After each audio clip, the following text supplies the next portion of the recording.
The old lady was glad to be back at the block of flats where she lived. Her shopping had tired her, and her basket had grown heavier with every step of the way home. In the lift, her thoughts were on lunch and a good rest, but when she got out at her own floor, both were forgotten in her sudden discovery that her front door was open. She was thinking that she must reprimand her home help the next morning for such a monstrous piece of negligence, when she remembered that she had gone shopping after the home help had left, and she knew that she had turned both keys in their locks. She walked slowly into the hall and at once noticed that all the room doors were open, yet following her regular practice, she had shut them before going out. Looking into the drawing room, she saw a scene of confusion over by her writing desk. It was as clear as daylight then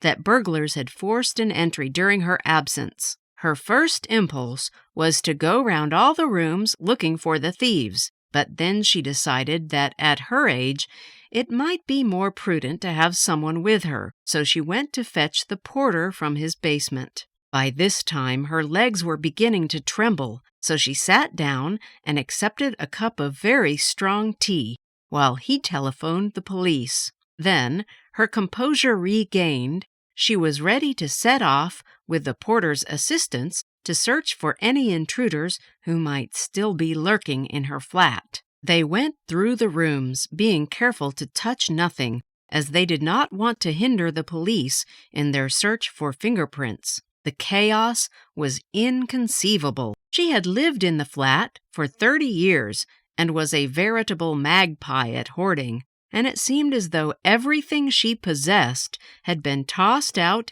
and turned over and over. At least sorting out the things she should have discarded years ago was now being made easier for her. Then a police inspector arrived with a constable, and she told them of her discovery of the ransacked flat. The inspector began to look for fingerprints, while the constable checked that the front door locks had not been forced, thereby proving that the burglars had either used skeleton keys or entered over the balcony. There was no trace of fingerprints, but the inspector found a dirty red bundle that contained jewelry which the old lady said was not hers. So their entry into this flat was apparently not the burglars' first job that day, and they must have been disturbed.